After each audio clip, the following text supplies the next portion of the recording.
Welcome to The Explainer. Okay, today we are breaking down a real firestorm. One where celebrity activism, a major government agency, and believe it or not, one of sci-fi's biggest franchises all collide. It's a wild one. All right, so here's how we're going to tackle this. First, we'll set the scene with Hollywood and ICE. Then we'll get right into the Star Wars boycott itself. After that, we'll look at, did it actually work? We'll check out the specific demands. And finally, we'll zoom out and ask, what does this all really mean? All right, first things first, let's set the stage. You have to understand the backdrop here. The source material we're looking at points to this growing trend of celebrities getting really active. And a lot of that focus has been directed squarely at one agency, the U.S. Immigration and Customs Enforcement Agency, better known as ICE. And this quote from director Olivia Wilde, wow. It really captures the intensity of it all. I mean, murderified, unbelievably criminal organization. The language is incredibly strong, and according to the source, this is the kind of thing you'd hear from a number of celebrities, especially at high-profile places like the Sundance Film Festival. So yeah, this wasn't just a one-off comment. The source makes it pretty clear that this is a consistent theme. You've got big names, established figures in Hollywood, all speaking out. And all of this, well, it really sets the stage for what comes next. Okay, so you've got this whole atmosphere of activism brewing in Hollywood. Now let's see how that boils over into our main event, the call to boycott Star Wars Celebration. Right, so what exactly were they targeting? It's the 2027 Star Wars Celebration, which is a massive fan convention. And here's the key detail. It's organized by a company called ReedPop. Now remember that name, because who owns ReedPop? Well, that's the absolute core of this whole controversy. And this quote really sums up the protesters' entire argument. They're basically saying, hey, the Star Wars community is being used. The logic goes like this.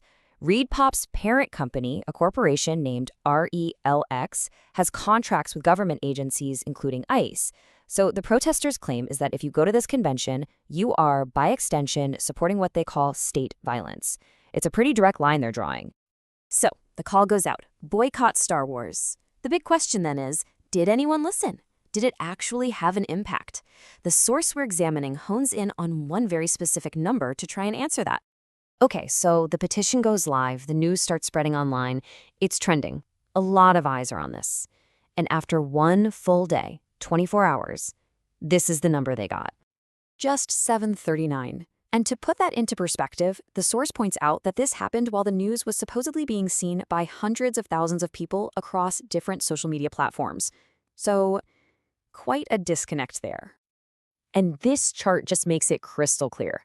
This is really the source's main point about how effective or ineffective this boycott was. You can see their very first milestone. Their initial goal was 1,000 signatures. And in that crucial first day, they didn't even hit that. But it wasn't just about not showing up. The people behind the boycott had a list of very specific demands. So let's take a closer look at what exactly they were asking Disney and Lucasfilm to do. It really boils down to two main things. First, pretty simple, drop ReedPop, terminate the contract with them for organizing Star Wars Celebration. And second, a much bigger ask, create a whole new policy that would stop them from working with any company that has contracts with agencies involved in things like mass surveillance or human rights violations. Now, this is where the source gets really analytical.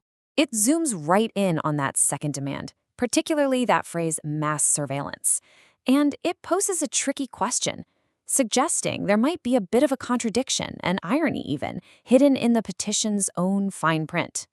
See, right there in the fine print of the petition, it says you might get email updates not just from the main campaign, but from other sources too. And the argument the source makes is this. While it's obviously on a completely different scale, aren't the protesters, by collecting user data for their own campaigns, engaging in a form of the very thing they're protesting? It's a provocative point, for sure. Okay, so we've looked at the boycott, the numbers, the demands, but what does it all mean? Why does this one event matter? Well, the source we're drawing from connects these dots to paint a much, much bigger picture about what's going on in the entire entertainment industry right now. And these are the big takeaways from the source's analysis. The argument is that the entertainment industry is in decline, that celebrities are more focused on, quote, virtue signaling than on actual substance, and that there's this massive growing disconnect between Hollywood and its audience. Crucially, it also suggests that maybe, just maybe, fans were already walking away from Star Wars anyway. So the boycott isn't seen as this powerful movement, but more like a symptom of a much deeper problem. This really gets to the heart of the tension, doesn't it? On one hand, you have the celebrity activists who say they are taking a moral stand and using their huge platforms for good.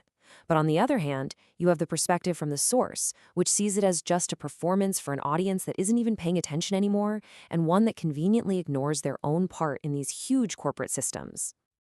And that brings us to the final, really sharp question that the source leaves us with. It's a real zinger that challenges the whole idea of the boycott. Are they boycotting something they already stopped supporting? In other words, if fans have already checked out, what's the point? It really makes you think, and that's where we'll leave it. What do you think?